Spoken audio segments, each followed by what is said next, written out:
Hey everybody, welcome back. This is Bryguy 7571 from the Neville GAZSP Podcast. With me as always is my good buddy Anders. Anders, how you doing tonight? I'm great. I'm excited to do another podcast together. It's going to be a lot of fun. So tonight, Anders and I have kind of been talking. I share with him every once in a while some of the things that I deal with as a coach, and then we kind of have our separate discussions where we kind of talk about the things that have been revealed to us, some things that we become aware of as we grow in our faith and as we grow in a belief and all that. And we kind of wanted to share that with you and kind of also show you guys tonight about where a lot of you guys might be going wrong and you don't even know it, because it's something that happened to me. And I realized I shared what I did, but I haven't fully shared like everything that was going on in my head and some of the things I came to realize while on this journey that are pretty helpful if you know, and part of the journey too. And I think for some of you guys that are stuck, this could be that one thing that gets you over that hump once and for all and get you to see the results you want for the things you really want, not just the little things when you test. So we wanted to come on tonight and kind of talk about some of those things. And Anders is also, as always, going to have some Bible verses as well to kind of show where God also talks to you about these things so that you don't, worry and you start to see that it can be done, that anything is possible and the circumstances don't matter, and to forget all of that.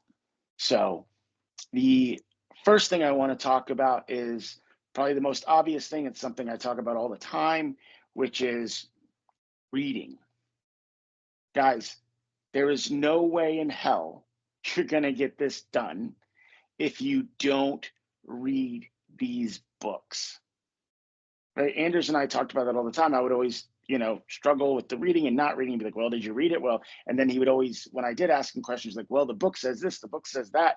And it made me realize I need to read the damn books, because I was going off and doing things that I heard on a YouTube or I heard somebody talk about on Reddit, and it never really worked. It was only once I read that I really got what he was saying, and I found out it wasn't even what I thought this whole thing was about. Remember that, Anders? We talked about, you knew early on, you were telling me to just do it with or without them. Maybe, be good with or without them, and that's what'll bring them back, even, right? Yep. Yeah, and it's all about doing what's best for you as well. It's like not doing it to achieve that objective, but really this journey is about you and getting yourself right, and then things will follow. Yeah, guys, the journey is 100% about you. There are clients I've had who have done zero work on the SP. Once they fix them and they had those beliefs about themselves, the SP reflected it right away. And in the cases that they didn't, we'll talk about that in a little bit, but we figured out where they were going wrong too. And it's one of the mistakes a lot of people make. But without the reading, this is impossible to do. You ever buy furniture from IKEA, and when you're looking at it in the store, you're like, how hard could that be to put together? It's a bookshelf. It's literally a square. You nail this thing on the back, you put some shelves in, done. And then you get home and you're like, oh my God, there are 100 pieces to this thing. Sure.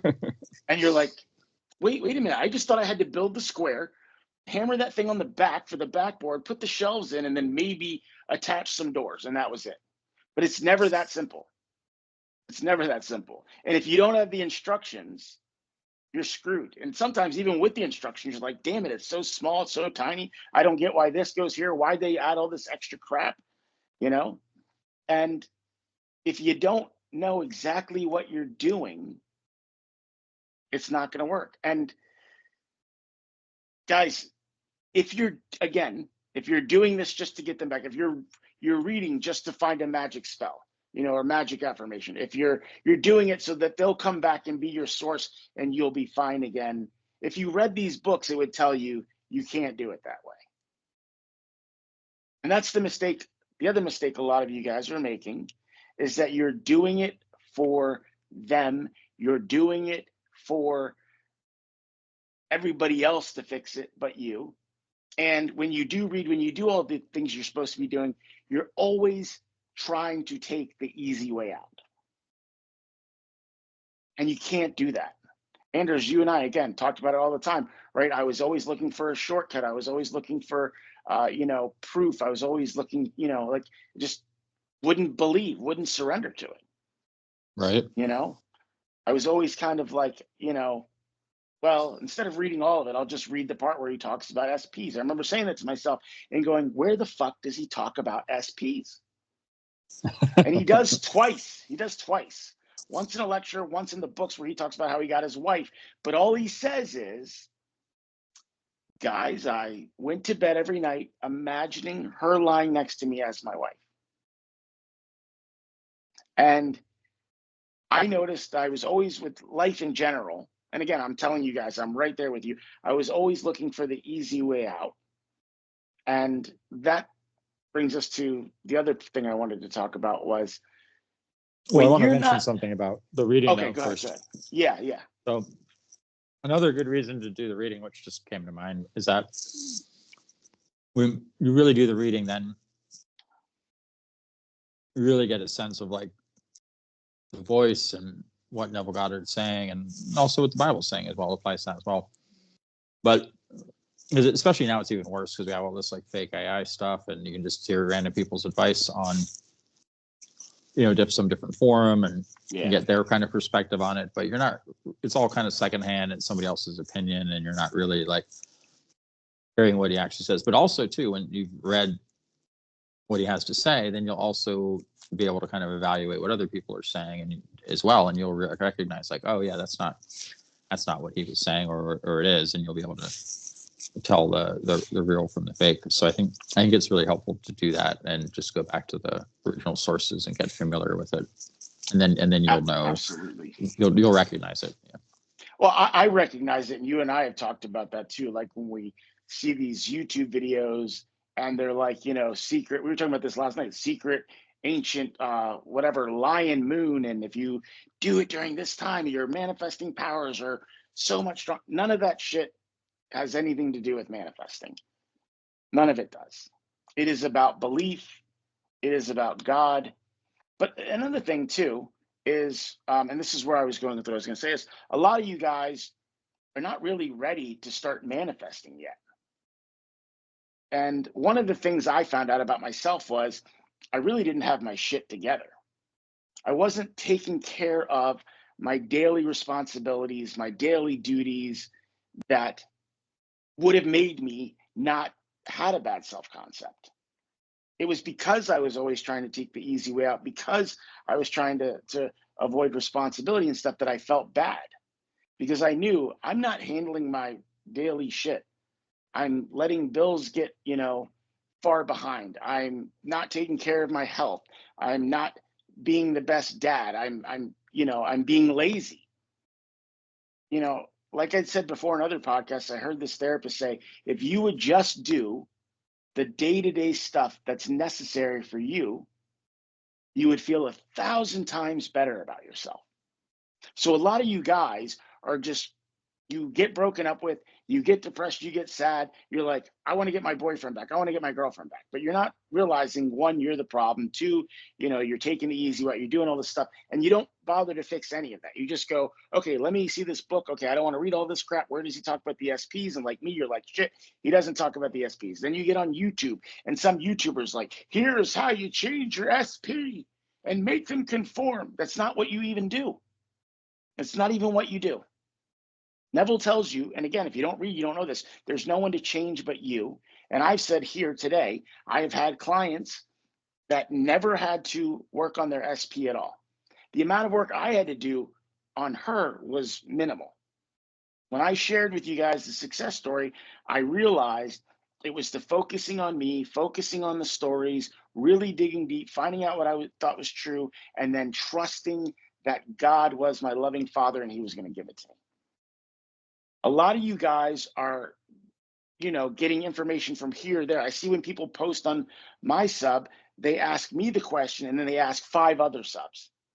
And every sub is giving them a different answer, because one's a law of attraction sub, one's another Neville Goddard sub that doesn't believe the same things, one is something else, one is a tarot card sub, one is an astrological sub. It doesn't, you're going to confuse yourself, you know? So, but if you Yeah, you're going to be handle double-minded and not believe anything in particular. very double-minded, and it's going to be really hard for you to believe the I'm deserving and I'm worthy affirmations when you are not taking care of yourself, because you know you could be doing better. You know there is a better version of you and you're not being that, and you're going to say, well, until I am that, I'm really not worthy or deserving of any of this stuff. So it's really important that you guys are handling the day-to-day stuff. Look, I'm a coach. It's how I make my money. But I tell people all the time, do not hire me or hire anybody if your money is tight, because it's going to stress you out more, and then you're definitely not going to manifest any money at all, because you're going to be more worried about it, more double-minded, and it's going to make you lose more and more money. If you're not emotionally stable, you're not ready to go get your SP, because even if they do come back, and that's the easy part, guys, is the coming back, you won't be emotionally ready when they do, and you'll fall right back into your old patterns, your old behaviors. You'll have the same bad beliefs. And if you don't believe that, look at how many people get their SP, and a week later they're back going, I blew it. And I even know I blew it because I went back to my old thinking and blah, blah, blah, blah, blah. You've got to be taking care of the day-to-day stuff that is necessary. You have to be an adult. You have to go to work on time. You have to take care of yourself and make sure you're drinking enough water, eating, all of that. Then when you do all that and you come home and your apartment's clean or your house is clean and you go to bed in a nice clean bed and everything, you feel so much better about yourself. And you're like, at least today I adulted like a motherfucker. I killed it with the adulting shit. I got my bills paid. I got money in the bank. I'm kicking ass at work. Like, I'm a bad motherfucker. I used to joke around with people when I coached, go to Amazon, I want you to buy this wallet, and the wallet says bad motherfucker on it. And every time you start to doubt yourself, just pull that wallet out and remind yourself. And that came from the Shaft movies. And as you know, our other friend, we'll call him Sweet Tea for this episode. He and I were Right. big fans of these really corny exploitation movies and all that. And we watched Shaft. And in the movie, Shaft's like trying to get in the nightclub, and this guy's like, hey, man, hold up. Who are you? And this guy goes, oh, man, you done fucked up now. He's like, you don't know who that is? He goes, Shaft, show him your wallet. And like Shaft pulls out his wallet, and the guy goes, bad mother. And he goes, ah, and slaps him. He goes, shut your mouth. You know, and you got to remind yourself, you're a bad motherfucker. You're a creator. You're created in the image and likeness of God. God has no form. So that means he's a creator. So that means you're a creator. And you've got to remember that. But you guys have got, before you can even begin working on your SP, you've got to make sure you're emotionally strong, because you're about to go through a tough battle. You have to make sure your finances are together too, so you can take care of yourself. Your mental health is good, all of that stuff. And you've got to be doing whatever it takes to make sure that you're good, so that you have the time to actually do these techniques. So many of you guys are like, I'm doing the technique, and I'm like, okay, how many times a day? Like a full hour, man. I'm like, so out of 24 hours, you're doing a full hour? That's it? You think that's enough? Well, God, man, I got to go to work and I got to do this and this and this and this, you know. And then you find out when you talk to them a little bit more, they're going to work late all the time because they stayed up too late because they were crying and being sad, and they're behind in their work, and then their whole day gets behind, and they get more and more flustered, and then they get more and more mentally unstable. It's not going to help you. You have to be in a good place emotionally, mentally, every way. You have to be taking care of yourself, able to pay your bills and stuff before you go paying some YouTuber or crazy guy on the internet like me. You got to make sure you have your shit together, because what good is getting the guy or the girl anyway if when you get back together, they want to get married and you're arguing about money because you don't have enough money to get married or buy a ring or whatever. That's the problem with a lot of us, is we try to jump past certain things and into the good stuff. And we weren't there yet, and we know we didn't deserve it yet. I've been very candid about the fact that my wife paid for everything. Her father paid for our wedding. She bought the engagement ring, and I was supposed to pay her back and all that shit. I wasn't doing things the right way. It wasn't going to work. It led to resentment with them. But also it led to me, and this is what started it all, believing I was not good enough because I knew I wasn't handling the basic stuff, and I felt like an imposter. I got lucky, and this is going to catch up with me. And a lot of you out there, you know that feeling. You get it every time you get in a relationship.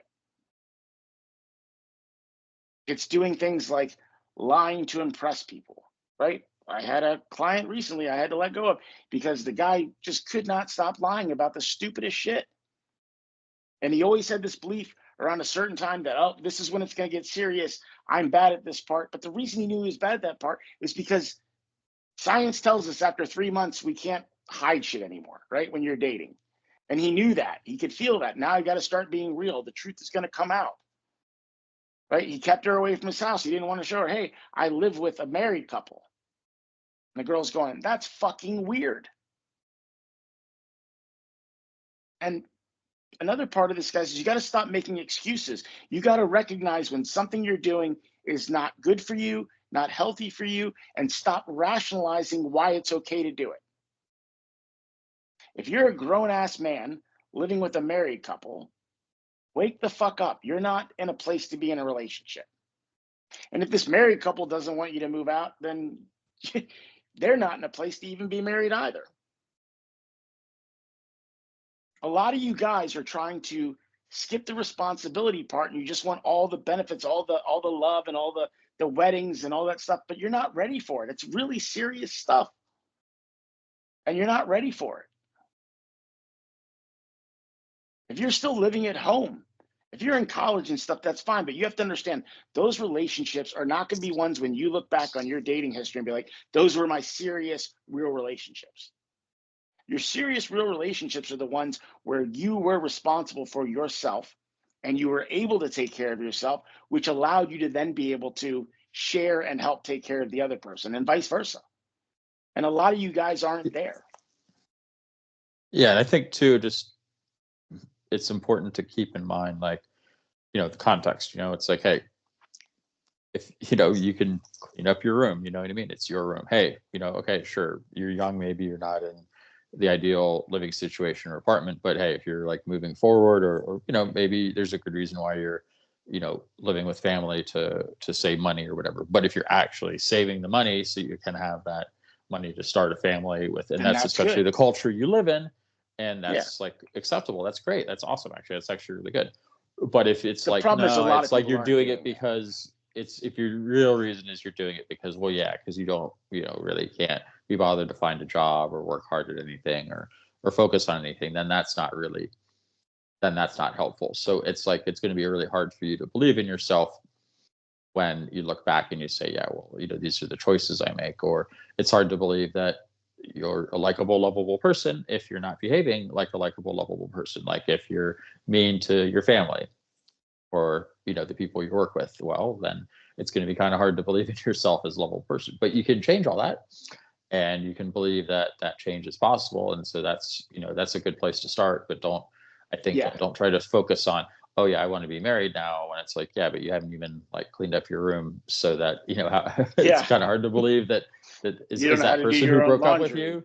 Yeah, is that person who broke up with you because you're a slob, or they're going to really want to get back to you with you because now that you're still if you want to get married, and especially if you're a man, women are going to look at the guy and be like, is this a guy that is dependable? Because when we have kids, the truth is moms are, very nurturing, very loving, and that's the role they really like. And, but they need to know that there's going to be a husband who's emotionally supportive of that and can be that too if they're not around. That, they'll be able to lean on and can step up as the leader, not the leader, but a co-leader of the household.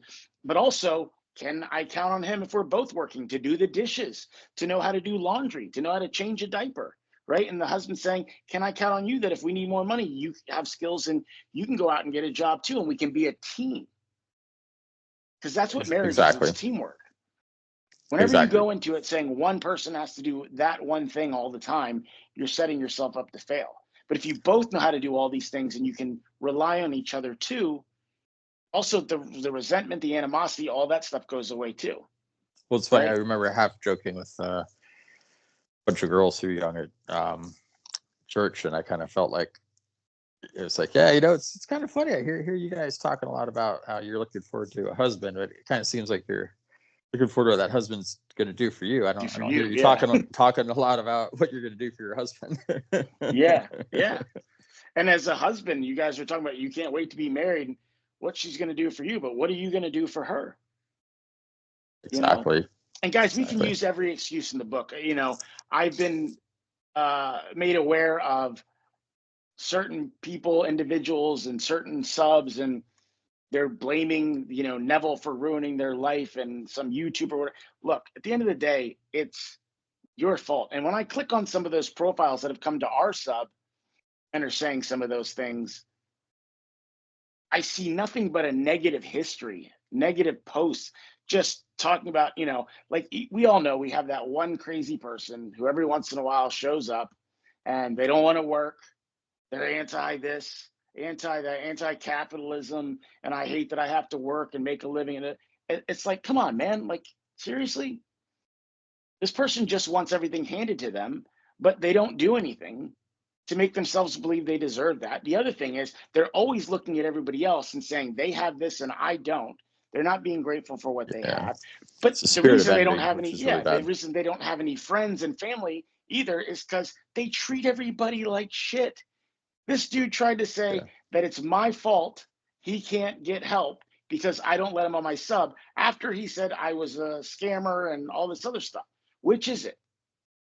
Like, either it's also someone's a wild scammer, why would see you listen to their, but he's got to blame somebody else because he can't say, I don't get up in the morning, I don't take care of myself, I don't handle my business, I'm anti-work, but I just don't get over it and go get a job so I can have some money. Instead, I'm going to complain that I don't have any money and it's the world's fault for setting up the economy this way and blah, blah, blah, and all this bullshit that has nothing to do with anything. It's just ridiculous. It's funny because I see these complaints, people are like, oh, why are these people like, asking for money and stuff to coach them and all that and things like that. And it's like, well, why would you want to have the help of that person in the first place? And if they're so bad, and then also, why would you talk to some, random person on the internet if you don't think they're good and they're not actually helping you? Like, why would you even care? You're like, okay, I don't care. I'm not going to give them money. I'm not going to give them money anyway. So I said to him one time, make it make sense. But you're saying that I'm literally the person that can help and I won't. And so it's telling me that you do believe I am the answer to your problem, but then you treat me like shit and expect me to drop let you talk to everybody in the sub. Like anybody that said anything encouraging to him, he's like, oh, you drank the Kool-Aid, you're an asshole. No, I tried that. You don't understand. He claims to have read the books 100 times. He claims to, but I've never once seen this person where they were doing the work and not being double-minded. They were always skeptical. Here's the other question I have. From jump.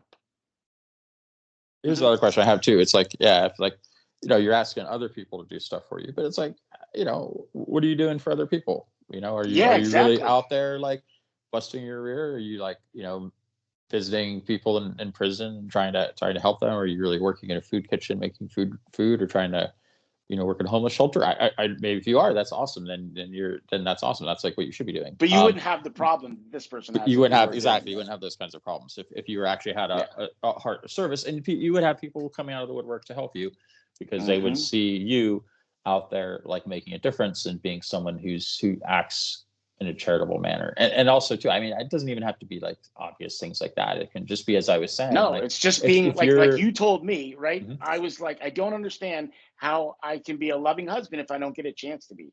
And you're like, Brian, she doesn't have to be there to be a loving husband. A loving husband loves his wife, especially when she is choosing not to be there and choosing not to be loving to you and choosing to want to leave and give up on the marriage, that's what a loving husband would do, is be like, okay, I see that. And they would work on themselves to make themselves better, to show them too they're changing, and then also be kind, loving, and patient with them. You have to Exactly. give what you want to receive first. And again, if you Exactly. read, you'd know that. And that's what, I mean, if you really read the Bible, you realize that's a big part of the story of the Bible, is that God makes Hosea marry a prostitute to kind of set that example. And God's basically saying stuff like, Israel, you're a dirty, dirty, dirty whore. But he still has compassion upon Israel, despite all the things that Israel and everybody else has done. That God still has compassion and still came down for us and still wants to be with us and wants to be inside us and wants to be us to be his family, and that his compassion is infinite for his children despite all of their mistakes. So God wants us to display that same, that's why there's just two commandments. It's love God and love one another. And it also says in the Bible that you're not going to see God face to face, and that's in 1 John 4, I believe, but you are going to see other people face to face. So that's the thing, go and be loving to other people, especially when they're behaving badly, and especially and also in their absence. Don't have mental arguments with them, have a mental diet. And then that ties back into what you were saying earlier about, okay, it's 1 hour a day, but it's like, okay, well, what are you doing during those other 23 hours a day? Hey, if you're working, you're doing stuff, you're not like, freaking out about stuff or having a bad mental diet during those 23 hours, which may be neutral, or that's great. But if you're spending a lot of those 23 hours in a constant state of permanent negative thoughts, then that's the real mental diet, and so you definitely want to watch out for that. And that's why if you go back and look at these people who are saying these things, the other thing is like, if you don't believe it and you think it's all bullshit and everything, then walk away. But if you're still complaining about it, it's because deep down, there is a part of you that knows it works. And there's a part of you that is looking for somebody to be like, make it make sense to me, because I can't figure it out. But again, you're looking for other people to be your source. I never see those people talking about God either, ever, unless it's to blame him for something, But most of them, if I talk to them for 5 minutes, I'll be like, well, what does it say in this book? And what books did you read? I read this, this, and this. I read all the books. I go, great. So explain this book. Explain Feeling is the Secret to me like I'm 5. Because if you've read it and you really know it like you're supposed to make it a lifestyle and be doing what you're supposed to be doing, this should be an easy task. And they go, well, I'm supposed to believe. Believe what? That I'll get what I have. I have to believe I already have it. Okay, but how do you do that? And they can never tell me anything. They can never tell me anything about what's actually in that book, because they read that book going, all right, where does it say how to change somebody? Where does it say how to, manipulate people? Where does it say I can make people say and do what I want to do? All that stuff. And that's not what those books are about. Those books are about becoming Christ-like. And then you'll have such high self-concept that you'll believe you deserve everything. And then you'll know that you're one with God. You'll know he's a loving father and he's going to give it to you, and you don't have to wait. That's why they tell you creation is already done. Once you've had the desire, God's telling you, I've already got it. It's ready for you. Now your job is to believe, and then you get it right away. But if you don't, and you start being double-minded and asking questions like, how can I get it? When will I get it? I don't see how it's possible. Yet every day, things that were considered impossible happen, right? You guys all think, it's so impossible to get my boyfriend or girlfriend back. Millions of people get back together every day. Before you got broken up with, you thought it'd be impossible for the two of you to break up.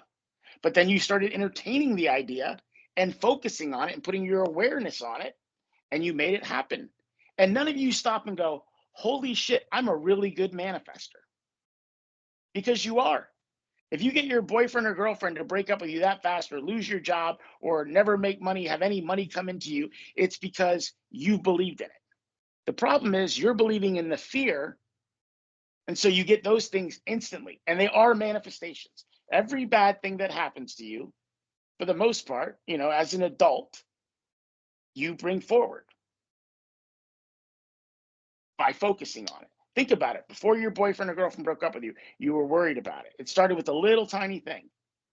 And it was like right when you were at your happiest, suddenly you decided to go, but what if it all goes away now? Or it always goes away, or it never lasts, or whatever your story is. You still don't take Then you care of start yourself. treating them. You start Yeah. mentally arguing with them and treating them like dirt in your mind, you know? I will say this. I knew I was not in a place to get married, but I wanted to get married and have kids more than anything. And then God blessed me with this amazing woman who comes along and goes, you know what? I love you. I see the potential in you. I'll handle that stuff right now. And you can go do your thing and let's just be together. And I was like, great. But then I wasn't handling that business. And then she started to notice that and go, well, hey, we kind of had an agreement here. I was going to handle the financial stuff and some of this stuff, and I just needed you to kind of be there for me emotionally, and you're not as there for me emotionally as you, and you're making everything about you. And then on top of it, you're not bringing in any money and contributing with that stuff. And now we got a baby, and I get it, but you're tired all the time. Like, what the fuck are you doing? Why can't you do any of this? But she wasn't even thinking any of that until I started thinking, I'm blowing it. She's going to see. Before I started thinking that, she was telling me, you are the best father in the world. I'm so jealous of your relationship with her. I feel like she loves me for food, and then she wants to go to dad because he's fun. You can tell how much she loves you, this and that. And then all of a sudden it was like, oh, you're never there for her. You won't change diapers. You know this. You're always too tired. You always this, And it was like, and she was saying, I go to work all day and you go here. Here's the baby. And it's supposed to be so you can go off and do your thing, but then you don't.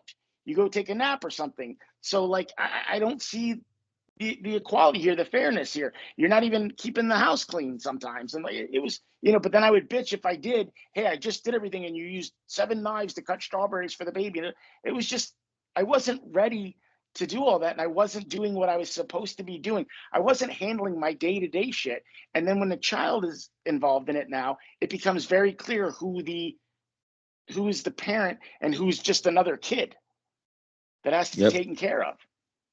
And she recognized that and was like, for the sake of this little one that I love also, I'm going to leave so that she doesn't have to compete with her dad for attention. And, she's like, the focus needs to be on her from both of us. But if I'm having to detract from her to go handle you too, that's not going to be good for her. Plus, you're also not there for her. I've got to get away from this. And she told me, if you can get your shit together, we can talk. But she was absolutely right. Absolutely right. The whole thing was my fault, not just the not believing in myself, but the reason I wasn't believing in myself is because I wasn't handling the everyday stuff, and I knew it. I knew I was dropping the ball. Before you can go get that person back and be ready for them to be back, you have to have your shit together. And if you're smart, you're going to only want to be with somebody who also has their shit together. Because we've had people share their success stories. The one girl she was a ADA and her boyfriend was a drug dealer. She's like, I could lose my job, my career, go to jail, right? The guy's mom didn't want her in the house because she called her a narc because the mom was robbing people. She got herself together. He wanted to come back and she was like, you don't have your shit together. You were the problem, not me. And she didn't want to be with him. The other girl who was like, her boyfriend was borrowing her car still because he couldn't afford his own car, all this stuff. And she tells you in her success story, I'm looking across the table going, what did I ever see in this man? I thought this guy was the be all end all, couldn't do anything wrong, was perfect, was the perfect guy for me. He doesn't have a job. He's driving my car around because he can't afford his own car. He couldn't even go get a job if he wanted to tomorrow. He can't bring anything to the table. And I am a successful, beautiful, amazing, sexy, wonderful, intelligent woman. And he's just another pretty face out there with nothing to offer. There are a lot of you that when you get your shit together, you're going to realize you don't actually want that SP, and you're going to realize you deserve better. Then there are those who it's a situation where, like me, you were the fuck up. And they had their shit together. And they will see you as worthy and deserving again. But you got to learn all these lessons. There's more to it than just going, hamana, hamana, hamana, boom, there it is. Saying an affirmation over and over again, there it is. You have to literally change who you are as a person. Not everybody, the ones who are doing that. A lot of people I see that are struggling with SPs and money, it's usually hand in hand. A lot of SP people are struggling for money too. A lot of money people are struggling in their relationships because they're not handling their shit. They're not ready for the relationship because they don't even believe they deserve money and they don't want to do anything to change that situation. And you guys are looking for these people to come in like me and save your life. Oh, well, she's got money. Great. She makes enough money for both of us. Great. There we go. Now I can live a comfortable life. But it was always in the back of my head. What if one day she breaks up with me? Last time I was on my own, I was getting evicted and I was dreading that knock at the door every day. And I have this safety now that she's giving me, and I'm not appreciating it. I'm not doing enough to say thank you for it. And that's the truth. I had creditors, everybody knocking at my door, all that. And then I meet my wonderful wife and she's paying for everything. And I was just like, okay, I'll float. I'll take the easy way out. Ask me to get a job. Well, I could, but then I wouldn't have time to do this and right. And then I wouldn't. And you understand, I've been away from corporate America for same thing I told Anders. And what did you tell me? Just fucking figure it out. Yeah, I told you have all these skills. It's ridiculous. Yeah. And, you a lot work of people, in sales. Yeah, like a lot of people think, well, if somebody would just help me, I'll be okay. The best thing my dad did for me when I got older and I was going back to him to borrow money was say, you know what, I helped you in the beginning because it was tough and I understand. But you had to put my name on your lease with you to keep your apartment. You had to, you're fucking up my credit, all this. I can't do it anymore. I think the best thing for me to do for you is to force you to figure it out for yourself. And he said, so you've got a month, and really you don't, because there's no way you're going to make it in a month. And I'm going to come up in 2 weeks anyway, and you're not going to stay there. And I don't really care what happens to you because you don't care. And I was like, fuck me. And I had to force myself to trust God that he wouldn't put me in that situation, keep me from seeing my daughter. Basically, her lawyers planned for me. And I was like, oh, it's happening. And then I said, I got to just trust God here.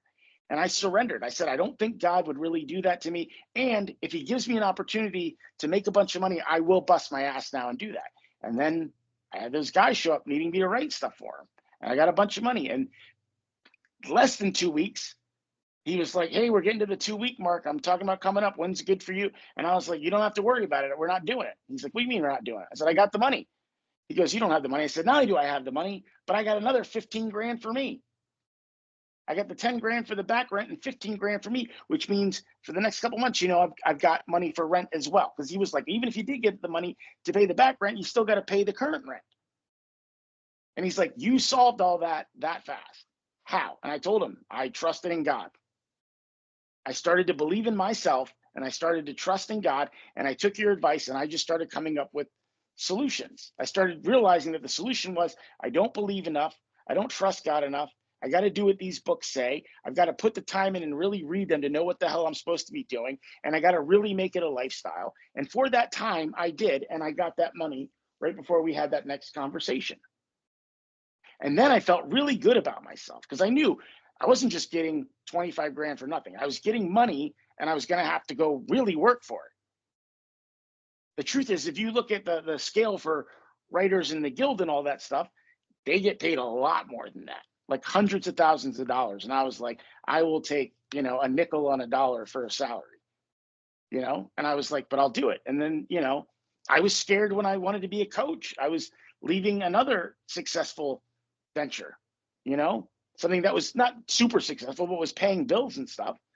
But I really liked, being a coach,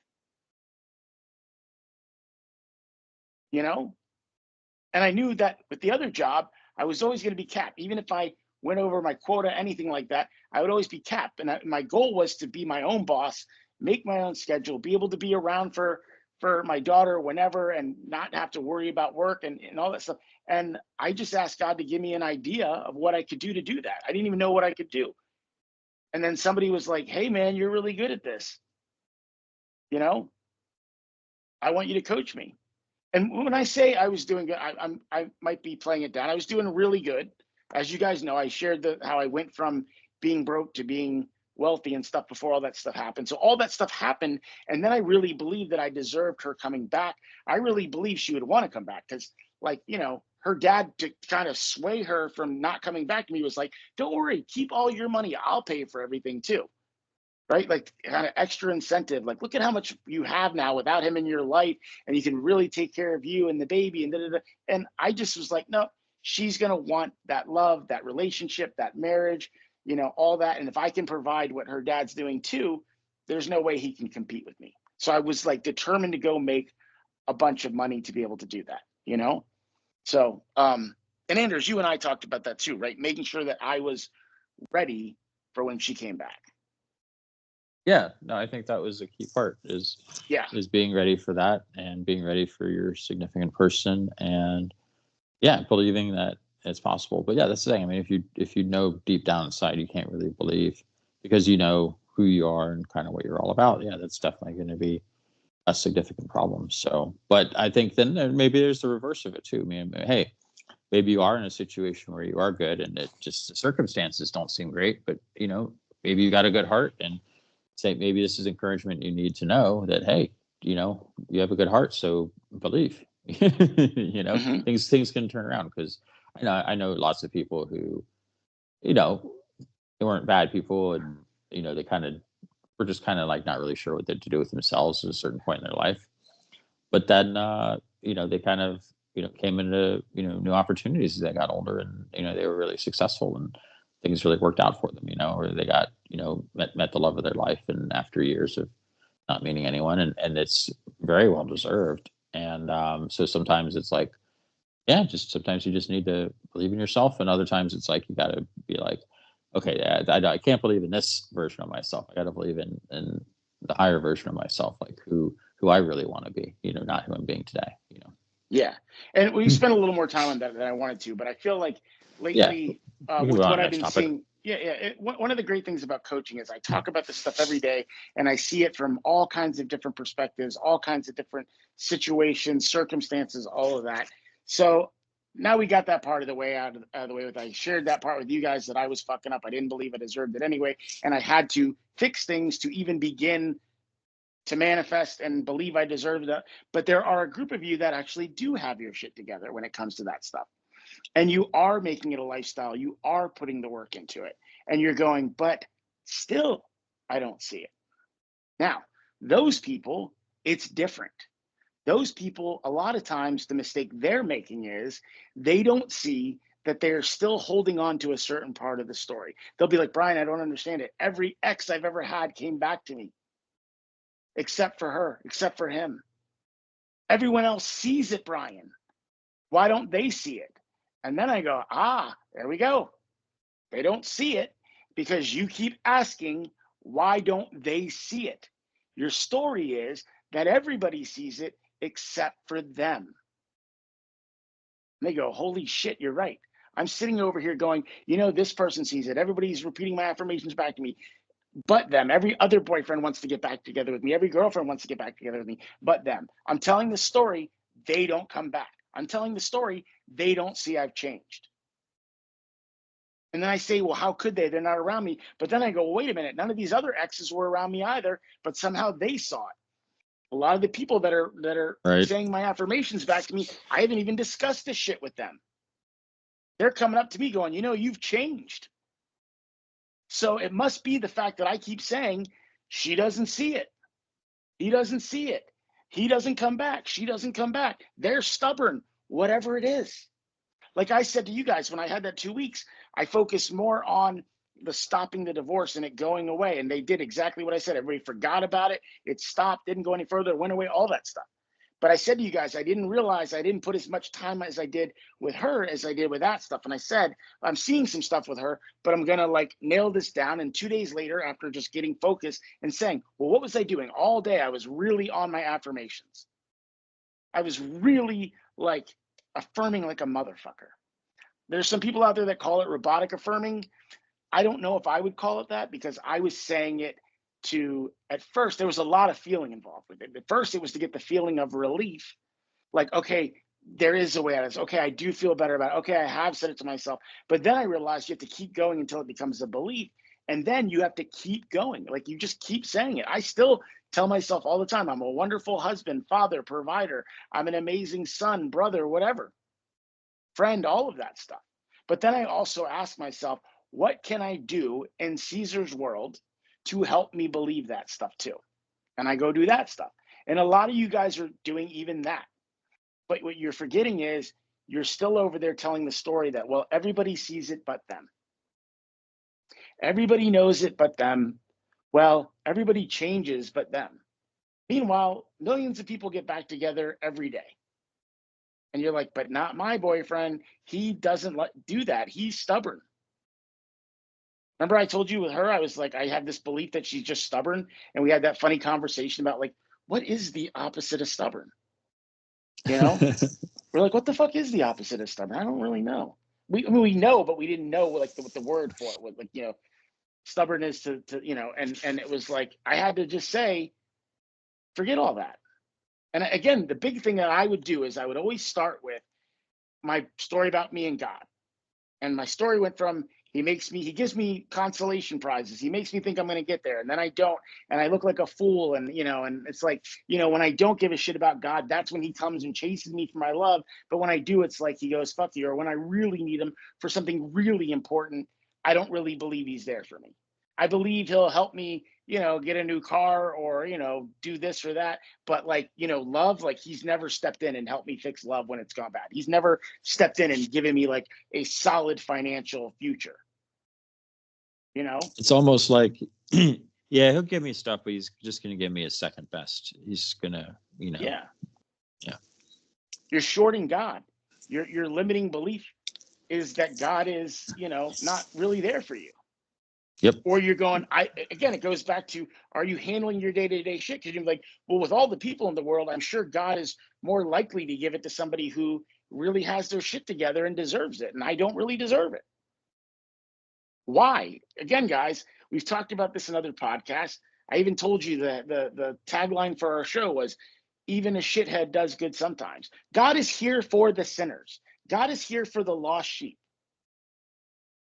He makes a bigger impact working through you than he does the person you expect to just be a good, godly person. Yeah, that's true too. And I think everyone should go read, we probably mentioned this before, but everyone should go read the Prodigal Son parable, and easy to look up, and think of it as actually it's the good father parable, because it's just showing a loving father who's there for his son regardless and has compassion on him. So yeah, go and I don't know that. how many times you reminded me of that story over and over again. You would say, Brian, go reread it. And that brings us to our last mistake here, which is not trusting your father. There we go. I get our real parents, as much as they love us, they fuck us up as much as I love my daughter. I know there are things that I'm like, man, if I could take that back and she never heard that come out of my mouth or never saw that or whatever, because I could see that look of confusion on her face. And like, then I would have to have the talk and be like, daddy was wrong, and admit stuff. And, I could have handled that better. And then also like, you don't mean to, but things happen. And the best thing you can do for your kids is to show them that you're not perfect, and that you do make mistakes, but then that you need to fix them when you do, and you need to be accountable for them when you do, because we're all going to screw up. But what you have to realize is God doesn't make mistakes. God doesn't fuck up.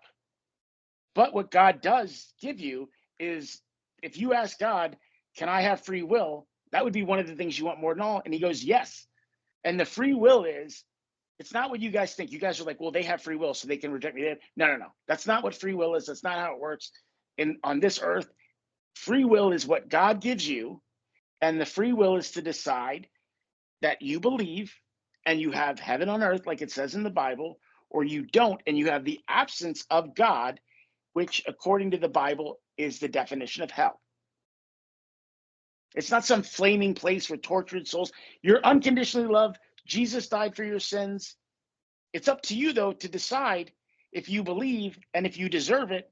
And I got to tell you guys, if you just stop with the bullshit and just be a decent person, things would start working out for you. And you'd also believe you deserve things and really believe it, instead of trying to convince yourself you have to believe it. If you have to keep telling yourself, I'm worthy, I'm worthy, I'm worthy, I'm worthy, why aren't you stopping and going, why don't I actually think I'm worthy? Oh, I know, because I manipulate people. I lie. I always have to be right. I can never be wrong. I argue with everybody. I'm a pain in the ass. Then stop doing that and go say I'm worthy, and watch how fucking easy it is to believe. And again, I'm telling you that as the asshole that did that. I'm telling you guys, don't get mad at anything I'm saying, because I'm telling you, out of all of you guys, I was the biggest non-believer, biggest asshole, biggest had to be right over being happy, all that. I'm not saying it to harp down on you guys. Like on the sub, people don't get to hear my voice, my enthusiasm. When I say this stuff, they think I'm being hard on them, I'm playing God or whatever bullshit they say. I'm going, no, man, I was there and I was doing what you're doing. And they're like, you're judging me. You don't even know me. I know you very well, more than you know, because I was you. I was you. And when I read your stuff, the shit triggers me and brings me back to when I did that. And I can't stop, cringing from it. And I'm like, God, I need to show this person, it's better to be happy than be right. And most of the time you're not right anyway. Anders, you remember you and Sweet Tea were like, the first time she left, maybe you should finally apologize and admit you do wrong sometimes. Because I don't think I've ever heard you say that. You always got to argue. And they're both like, look, you're a quick thinker. You're a smart guy. My dad says the same thing too. He goes, you drive anybody crazy because you're really good at arguing and you can make really good logical points, but they're not always exactly true. And you know it, but you can even talk your way out of that whole thing. And it becomes very frustrating talking to you. With clients too, I don't give a shit if I'm right. I tell them, all right, don't believe me, don't do it. I don't care. Like I'm to the point now too, where if the person doesn't want to work, then I'm like, then okay, don't work. Stop paying me. I'll drop you so you don't pay me anymore. I don't want to waste people's money and time. It's why I'm very clear with them. I go, before people are like, why don't you just tell me the price? I go, well, because I want to know for sure that you listen, that you're patient, that you pay attention, you understand what you're getting into, because I'm going to basically try to detract you from signing up with me by letting you know how difficult this is going to be and letting you know if you're this kind of person, I don't even want to work with you yet. You're not ready for it. You don't want to hear that. So you guys think I'm an asshole who just won't give you the price. It's like, no, I want to see if you can listen. And I say something, and I can't give this away because I still do it to everybody, and nobody listens to it. And then I explain, hey, look, you had the chance. And they go, oh, shit, can't you give me another chance? I was the same way. I rushed through everything. I just, gimme. I need it. You don't understand. Fuck it. And life was chaotic, man. Yeah, Once I listening started, and yeah, patience are such key virtues. I mean, patience is a key Christian virtue, and go read the Neville books, and you'll see like he's patient. The guy was sent off to war. He didn't know if he was gonna ever see his family again. But he didn't sit around freaking out. Yeah, when you do all that stuff, you're gonna realize now you believe you're worthy and deserving of things, and then you're gonna also surrender. And you're going to see that when you believe, it lets God give the things to you. And he gives them to you instantly. And then you're going to be like, well, shit, if I believed and then God also believed, wow, I'm good. I must be blessed. I must be worthy. I must be deserving of all this. And God's like, yeah, I've been trying to tell you the whole time. All that bullshit you do is because you don't believe in yourself, but you're a great person. You're wonderful. I made you. I don't make junk. I don't make garbage. You got lost. So what? I forgive you. Who cares? Like you guys think that God's just really like, the moment you recognize it and say sorry, God's like, you're already forgiven. I just needed you to see it. And guys, the other thing too, I just want to briefly go over is a lot of you guys, especially the lazy people, are like, stats are so hard for me. Affirmations that give me anxiety and depression. Yeah, because you are fighting your core beliefs. It's going to be uncomfortable. If you have a shitty disposition, a shitty view on life, all that, when you start trying to change it, it's going to be a bit painful. But it's temporary. Like the seasons, it changes. So if it is difficult, then good. You know exactly what you need to work on. If saying I'm worthy gives you anxiety, then keep saying it because it's what you need to fix. That's how you know what stories you're telling that are bad for you. When you try to change them, it fucking hurts. It sucks. It gives you anxiety. It gives you depression. But what will get you through that is showing yourself that when you push through it and you ask God to help you and he comes and helps you too, that none of that shit was true, that it was all a lie. That you were in the dark and fear was there with you and it hides in the shadows because it knows if you see it, you won't be scared of it at all. and you step into the light, and God brings you into the light and shows you how powerful he is, how powerful you are, and that, like Jesus tells you, everything I do, you can do and more. He expects more of us. And like, what's the first thing the disciples do as soon as he's gone? They all get scared, right? Andrews, you can talk more about this. I'm sorry, you're saying the first thing disciples do, They get scared, right? Remember the talk, I forget who it was, Peter or somebody talks to Mary Magdalene, and they're like, what the fuck? He's been dead for a day now. And like, where's the Garden of Eden? Where's this? And she says to him, he never said that it was going to like magically show up. He told you the whole time that the kingdom of heaven is within.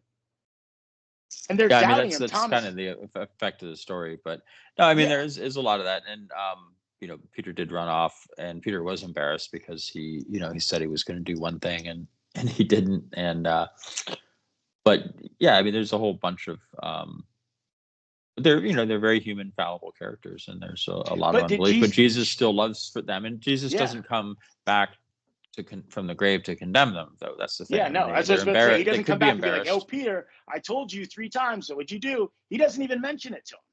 Well, he does mention it to him, actually. That's the thing. He does, okay. He mentions it to him, but he does it in a loving way. Yeah. And so he goes back, and it's something to the effect of, Peter, do you love me? Yes, Lord, I love you. But he makes him say it 3 times. So just as Peter denied Jesus 3 times, he reiterates 3 times his love for God, and that God loves him.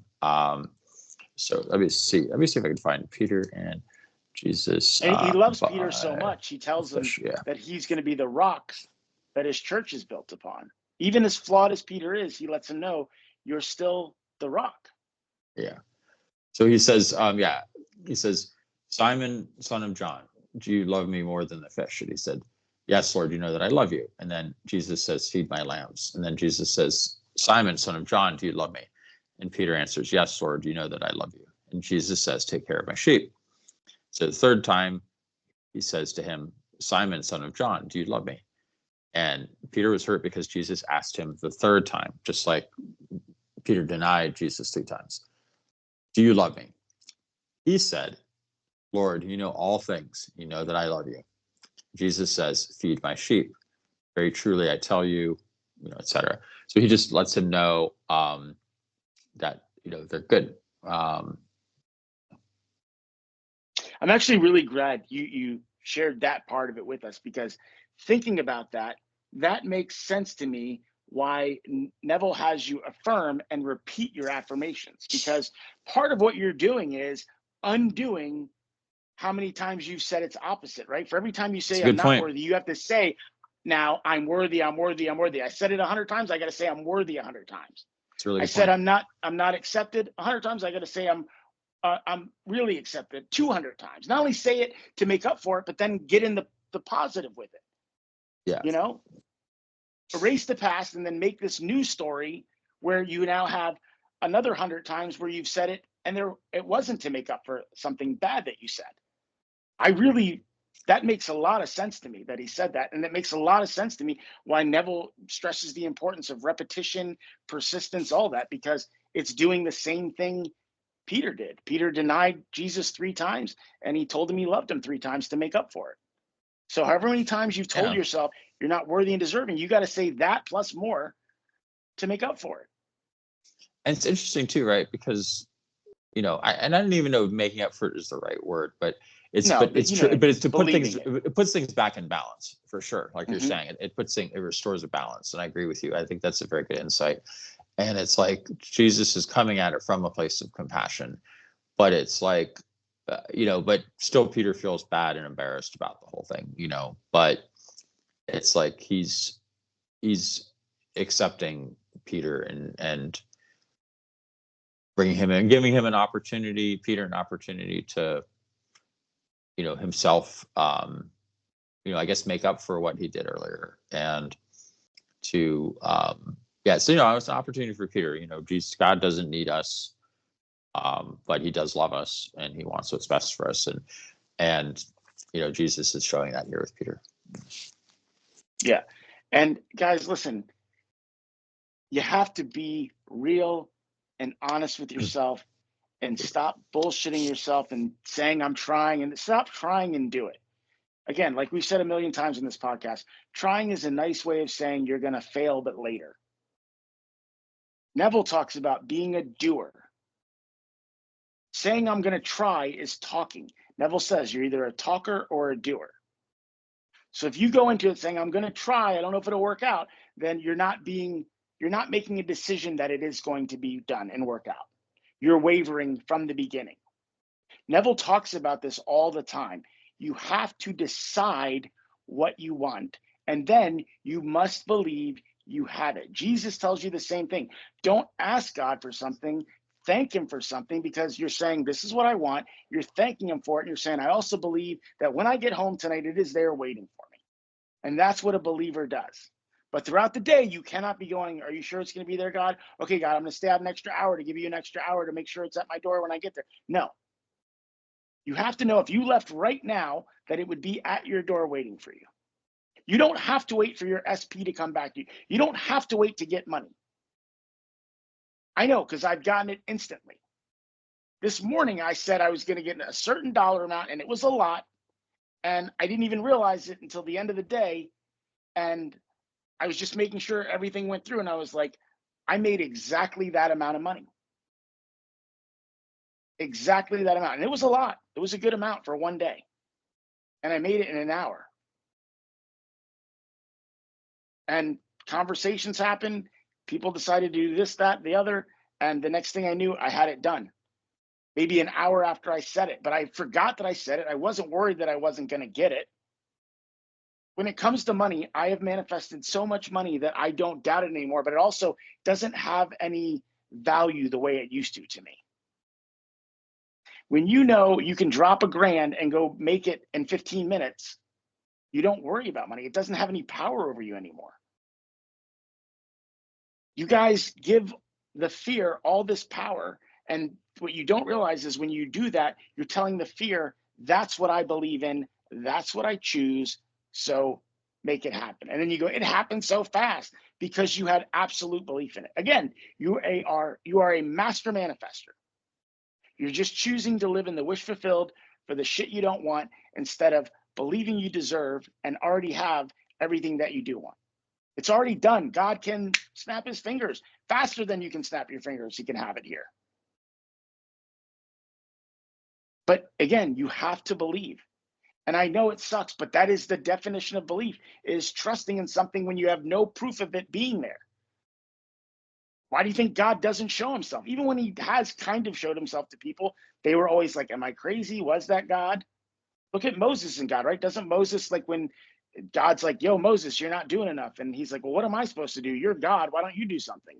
And then the plagues happen. But God was like, you could have done shit like that. And then they get to the sea. And he's like, you're still doubting after all this? And he says, take your staff and, jam it in the water, and the water spreads. I'm probably getting this all wrong. That's why I also have Anders here, so you get the right story. But basically, Moses was kind of freaking out when Ramses was on their tail and the sea was blocking them.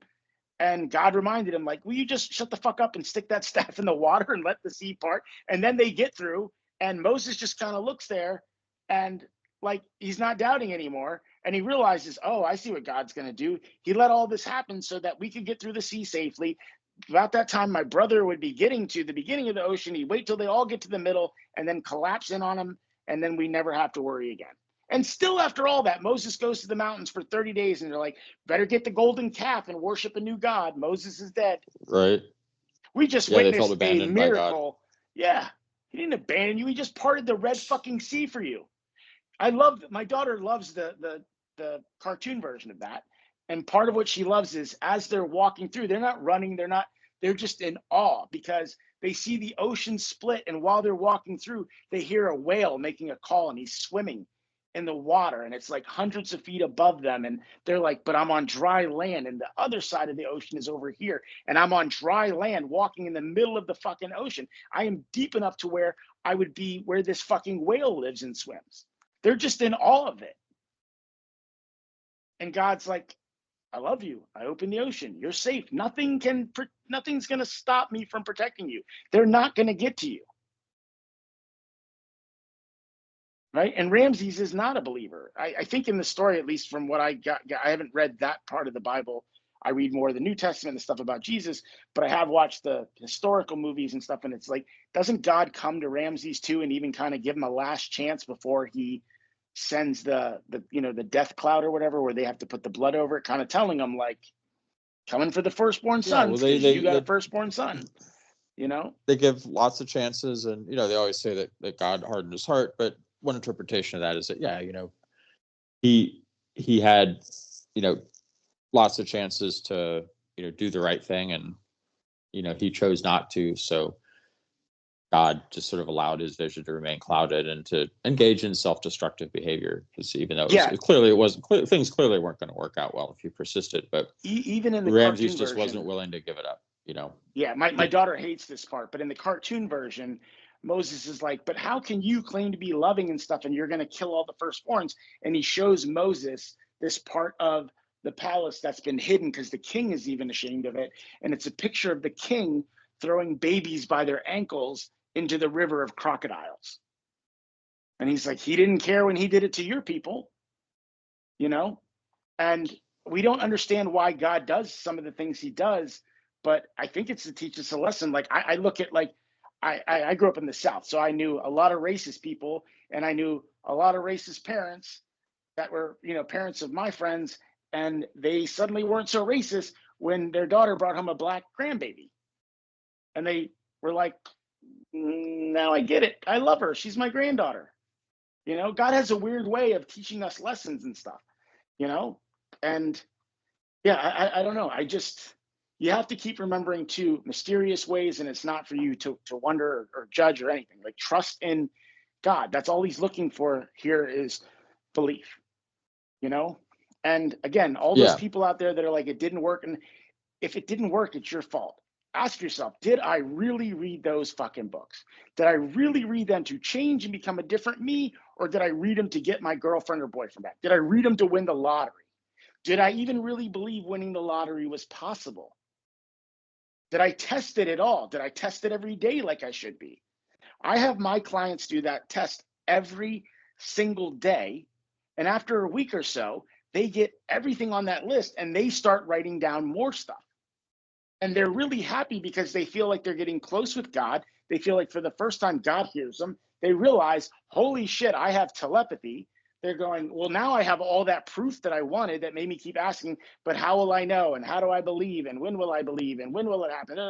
I realize I just trust and believe and forget all that shit, and God gives it to me right away. But even then, some of them go, well, it's only for the simple things. But that's why I tell you guys, if you don't make it a lifestyle, when it comes to the things you really want, you're not going to have the belief to get it. You're just not. You don't have the knowledge. So right there, I don't even really know how to do this. I haven't even read the fucking books. So how you're going to convince yourself that you're going to somehow trip into success, I don't know. But you and I both know you're not going to believe that.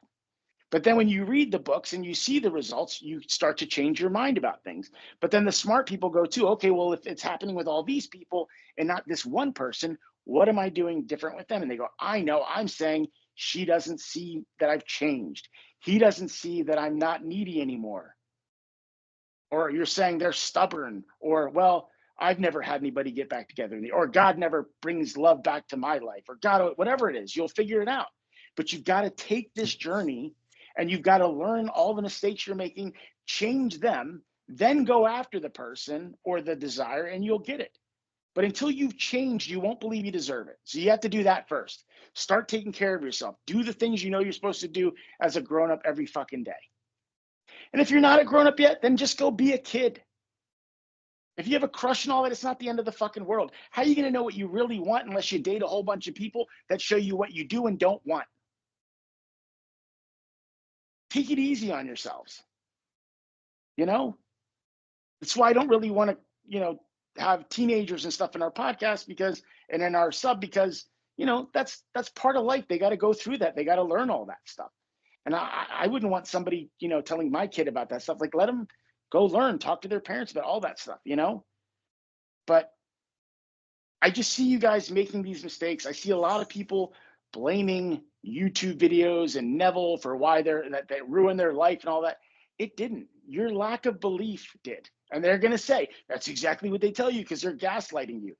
But all I can say is, why did it work for so many people and not you? And they're telling you the same thing.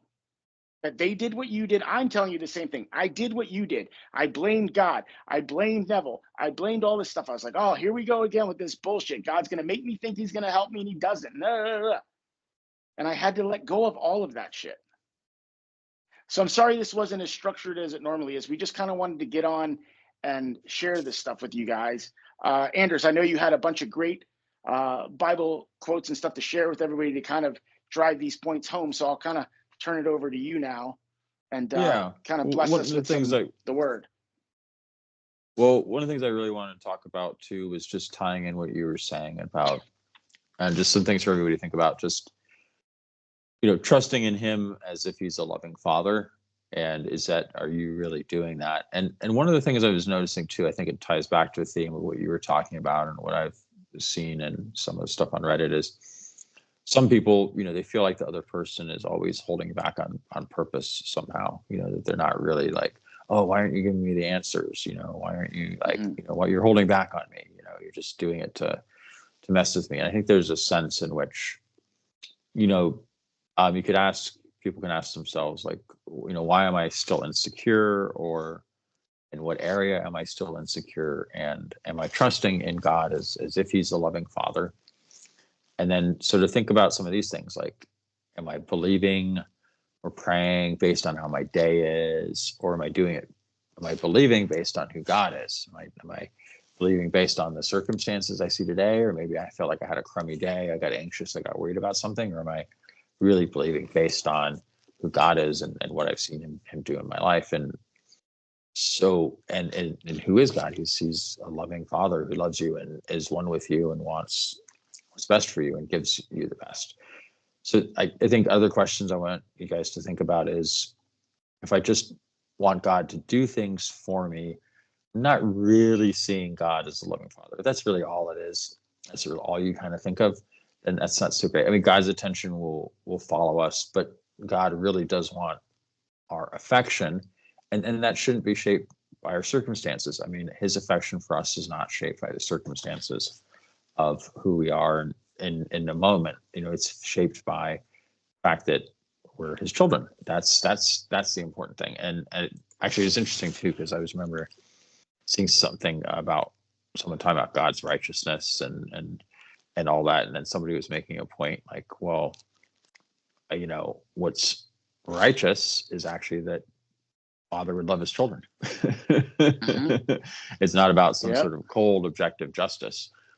What's righteous is the Father's love for his children, and that's how parents are. And but he gave us that forgiveness already too. Yeah, exactly. Yeah. So to say God is being righteous and punishing, it's all bullshit. It's not doing that. He's not doing that. You're doing it to you because you didn't act accordingly today or right, or you're ashamed of things you did, and you are hard on yourself. Yeah. And God gives you the free will to do that, but he's also gives you the free will to believe you're forgiven and believe you'll get what you want right now. Because as soon as you think it, it's already created. He's ready to give it to you. But then you get in your head and tell all these bullshit stories and think and again, stop being an asshole if you're an asshole. I had to stop being an asshole. Stop lying if you're lying. I had to stop lying. Admit when you're wrong, Yeah. And one so guy I think out there it's doesn't like, realize he is punishing himself and responsible for everything that's happening to him. Yeah. And maybe you think it's he's not a loving father because you think you're an unlovable kid. Maybe that's what it is. Ask God, find out, think about, examine your thoughts, examine your things. So too, some people, they throw mood, or they get in their feelings and they just, refuse to talk to God or get mad at God or, want to blame God. But let's look at a contrast, right? So look at David. So David's, he's securely attached to God, right? As a loving father, right? And so David's always going to God in all sorts of circumstances. So, and notice, if you read Neville Goddard, you can see how David's like a really important part of what Neville Goddard talks about. And his thought and his speeches. So definitely look out for that. You could do a search for that in the books and the transcriptions of of the lectures. And so one thing that's really great, right, is you can go into the Psalms and you can go and see David and his honesty with God in the Psalms, and just kind of watch the pattern of them. A lot of the times they'll start off with God and David talking, and really David's talking to God and saying like kind of in his feelings and saying like, this is what I'm so upset about, this is what's going on, or it just seems like things are kind of impossible, or just all these travails. But then often there'll be a Selah, or Salah, which means like pause, and then David will start kind of speaking about more God's perspective on things, and he'll see like, oh, okay, there's like another way to look at this, and so read that, they're beautiful. They're actually, if you're so moved, they're great to read out loud as well, and to declare, so they're very beautiful. And Neville Goddard, he loved that stuff with good reason. So I want to encourage you guys to read it too, and try to see what Neville saw in it, and read what Neville Goddard has to say about David. So I think something to think about too is you're not going to be looking for instant gratification. If you're secure in your relationship with God, things are always working out. You have patience because he's a loving Father, and that he wants what's best for you. And dare I say it, you can even trust in the silence. If you feel like God's not really talking to you, or it's just sort of, you can trust that he's there and loving you, and he's one with you. He's your imagination, and you can love him even when it seems silent. But you could also ask God to show you, what he says is happening as well. So I want to stress that. And then another good parable to think about is sort of loving God versus being an ungrateful servant. There's the parable of the talents, and it's a really good, read it from the perspective of the third servant being someone who is being ungrateful and is honestly lying, who really is. And so it does face a bad end, but it's also but there's a sense in which the other two servants didn't have that bad attitude. They were getting along great. And then God was willing to, read the parable of the prodigal son. God's willing to accept you back, but this servant chose to basically say terrible things about God and his character, and say basically, F you, I don't want to have anything to do with you. You know what I mean? So he's passed away from God because it's his choice, but that doesn't mean he can't repent and because. But I think there's a sense in that where people can have sort of ungrateful attitude and just be convinced that God's a hard taskmaster rather than a loving Father. So you want to try to look for, how can I see God as a loving Father? And then another interesting point to think about for people to consider is, and maybe you'll see this in yourself or in other people, sometimes people are attached to the pain and instead of God, and maybe they don't feel alive if there isn't pain, and maybe that has something to do with aspects. Yeah. So do you want to talk about that? Yeah, the actor in me. I remember before all this crap happened, I was watching the movie about Robin Williams, and right, all these other actors, and I noticed one of my favorite movies was the James Franco, James Dean movie too, and I had this belief that you have to choose your art or love, right? Like James Dean, he can't choose Pierre Angeli over acting, and he suffers as he's outside the church revving his motorcycle while she's marrying Vic Damone, and Robin Williams was like, I can't stop wanting to be this successful person and outside validation, and she's like, why can't I be enough? And a lot of people like me, that's what we were looking for, that constant outside validation.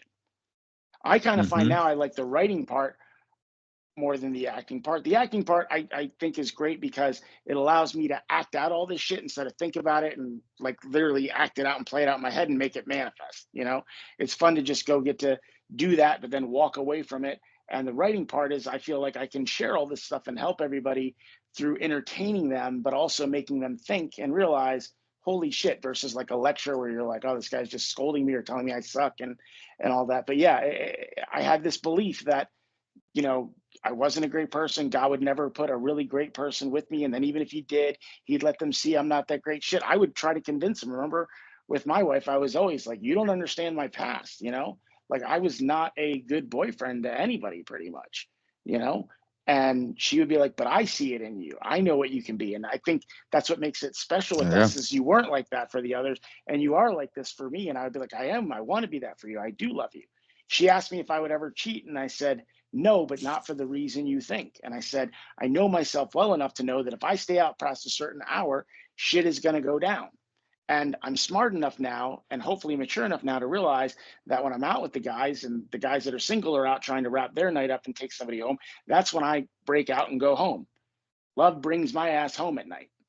You know, that's what a real man does. He doesn't stay there. He doesn't be like, oh, I'll just flirt a little bit. No, you go, I respect my wife. I love my wife. I love what she gives me. I'm not gonna do this stuff. You have to start being impeccable with your word too, you know? But yeah, and the reason why I always thought God was coming down on me was because I was not impeccable with my word. I was always full of Yeah. shit, and I was like, any moment it's going to catch up with me, and then God's going to punish me for it, and I deserve it, and I believed I deserved it. You know, Yeah. So I and a mean, lot of it you is. guys are doing Mhm. that. A lot of the SP people are doing that, especially.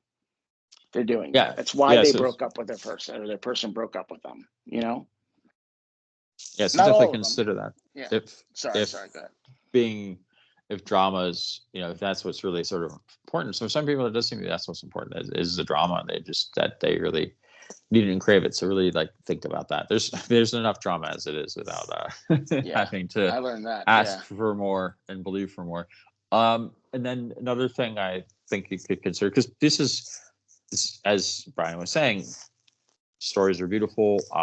You know, Neville talks about the stories in the Bible as being descriptions of different states, and you know we can kind of inhabit the world of these stories in our imagination and bring ourselves into these states. So you know another good story to read is John 12, and you know Judas couldn't comprehend the kind of love that led Mary, sister of Lazarus, to bathe Jesus's feet in perfume. Like he just didn't make any sense to him. So that's a good, you know, thing to think about. But you know, that's the kind of love that God has for us and wants us to have for others.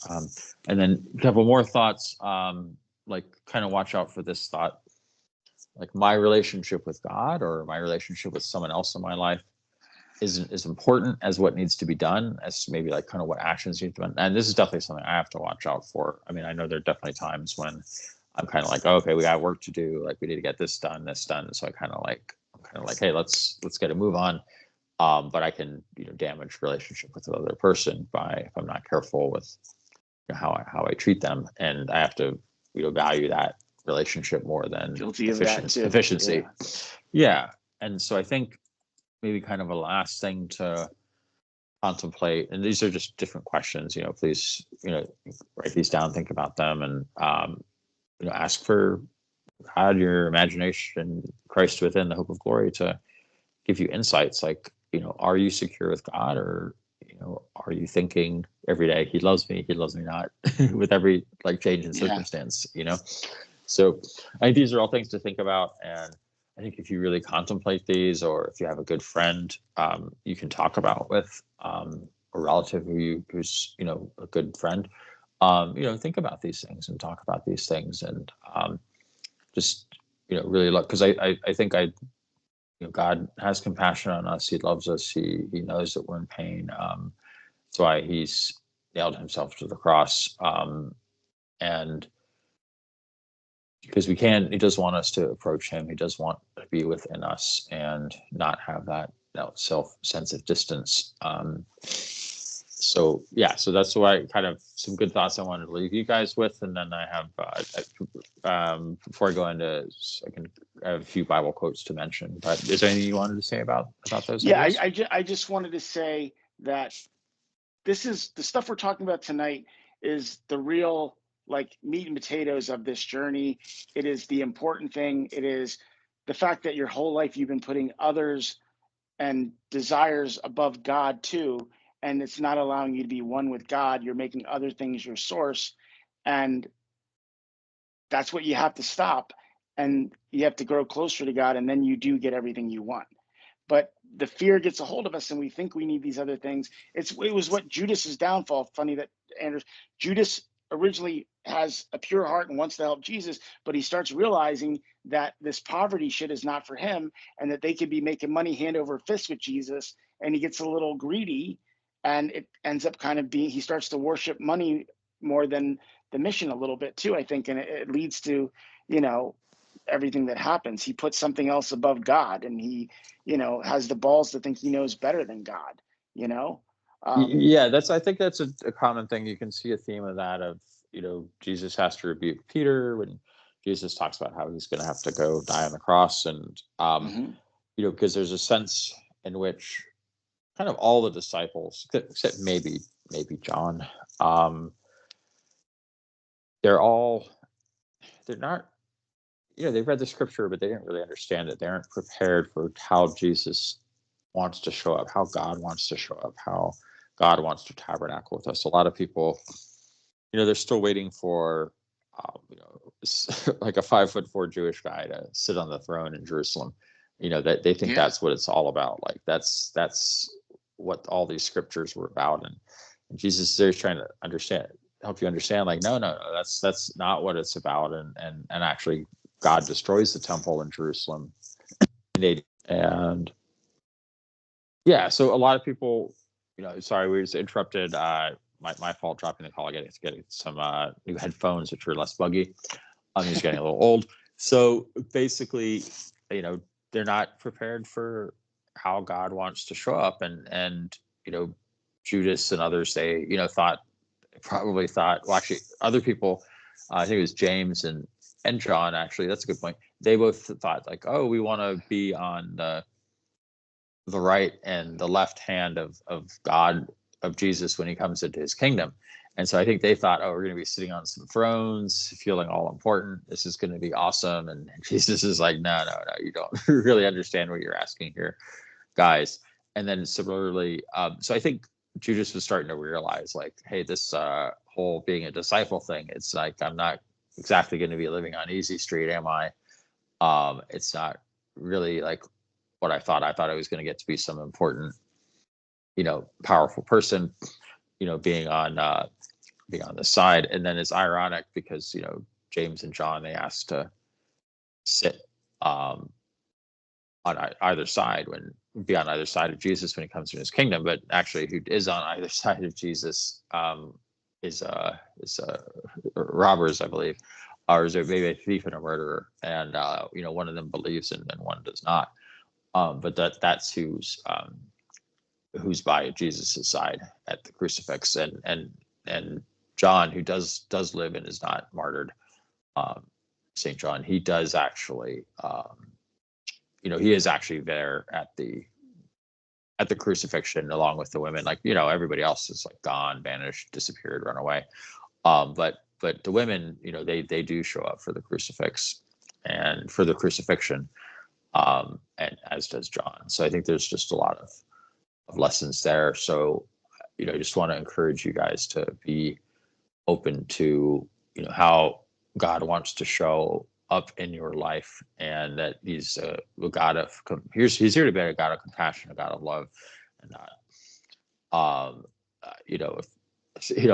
man sitting on a throne out there in a distant city, in a distant land in Jerusalem. He's here to be with you and in you, and he's for you. And so kind of want you guys to think on that and believe on that and see how And that he's was with you. one of the biggest things I learned was, like, we joked around before. I told you, like, I always worried that God was going to punish me for the shit. Like, I'd be like, oh God, even in high school, this Catholic guilt. I was like, if I jerk off on Thursday, we're going to lose our football game on Friday, and God will punish me and all this. But once I realized what God and the actual sacrifice Jesus made for me was I didn't feel like, oh, I have to or I'll get punished. I have to obey. It was like, no, I want to because of how beautiful that sacrifice is and how even if I don't make the right decision, I'm still forgiven.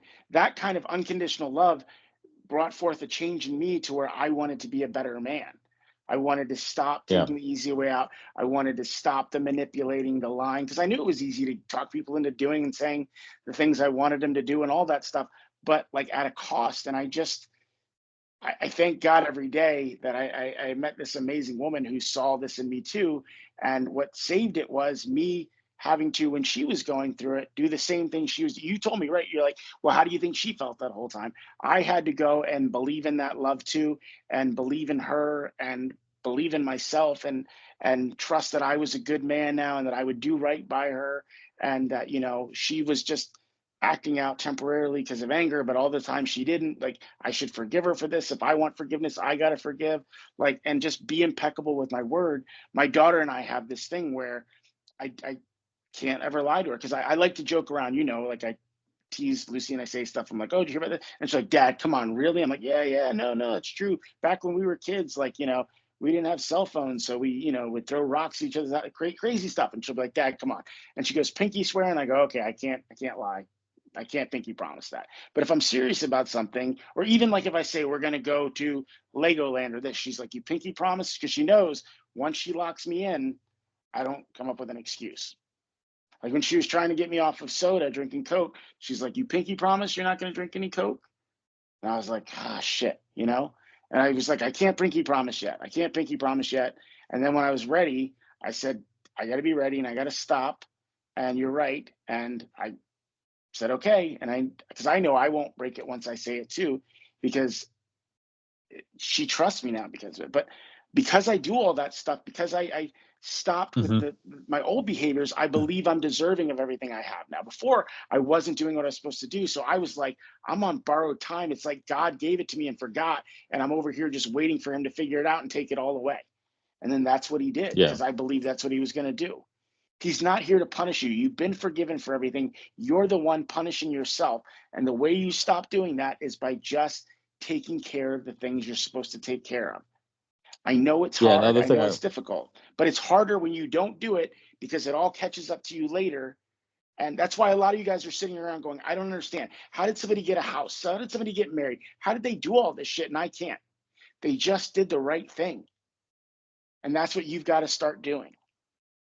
And then you've got to believe on top of it. And you will find it easier to believe in yourself when you do the right thing. And then God will give you those things and you'll start to see you are deserving. It was there for you the whole time. It was you that was blocking it. The person testing you all the time is not God. It's you, so that you know you're ready. And you've got to just stop with all this bullshit and just be the best version of you, trusting God, believe, and you will get everything. You're going to find when you amen. jump, you fall into the softest of hands. You're not going to hit that ground. That's why we liked using that clip from Indiana Jones, right? He says it's a leap of faith. To save his father, he has to take a leap of faith. And when he steps, he realizes the bridge was there. It was just fear trying to trick him into thinking it wasn't there. But he was never in any danger. And then to remind himself, he picks up all the stones, the memory stones, and throws them over the bridge so he can see and remember where he walked and that it was safe. It's a metaphor for all of this stuff, guys. I love that. You know, these artists are trying to tell you, I went through this struggle. I know if I just sit here and tell you, I'm going to sound like some self-righteous asshole or some guy lecturing you, but let me make it fun. Let me make it about Indiana Jones and the Last Crusade and this and that. And there's a reason why all these stories tie into religion and stuff too. Superman, I love Superman. And then I realized when I got older, holy shit, this is the story of Jesus. A father from the heavens sends his only son to be the shining light and example for the world. They say it in the trailer. He goes, they can be a good people. They simply lack the light to show them the way. For that reason, I've sent them you, my son. It's in the trailer, right there. All these people want to tell these stories because they've lived them. And they know you're hurting. They know you're in pain. That's why I get the way I get about it. I remember. I talk to you guys every day about this stuff. But stop. You're the reason for the pain, not God. Love yourself. Let God love you. And you'll see how much your life can change, how beautiful it can be. Okay, well, I don't know about you, Anders. I'm good. I'm starting to get a little choked up, so I want to get off.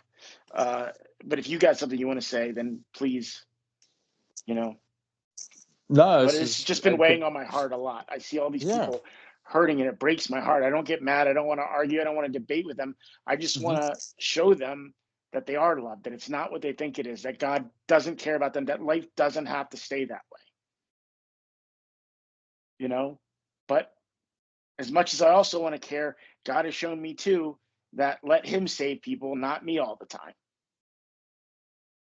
If people come to me and they want help, then yes, help them. But if they want to argue and fight you, I have to give you to God and let him do what he knows better than I do. He knows the right way to get you to learn. You're going to learn the lesson one way or another. Even if you die and you think, well, I didn't learn the lesson, you learn when you get up there and, you just keep going. It's unavoidable. It's the whole reason you're here. You're not here to make money or become a movie star or a rock star or a lawyer. And none of that shit matters. You're here to create a world and make it a loving place and learn to be a creator. God had the understanding he was God, but he didn't experience being God until he created the universe. And he's giving you that gift. He said, you're created in my image and likeness. He has no form. He's everything. He's a creator. So are you. And the free will is, do you believe that and get everything you want and have the Garden of Eden, which is inside, or do you not and you have the absence of God and you're in hell? A lot of you guys are in hell and you don't even know it. And then some of you do, and you don't want to leave because you're afraid that heaven's not there. But I'm telling you, and so have countless others, it's there. It's real. It's better than you can imagine.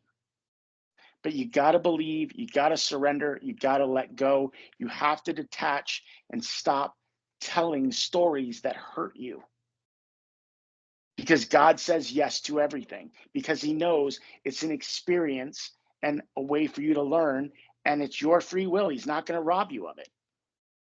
It was his pinky promise to you. So work with him, not against you. Because even God's not against you. You are.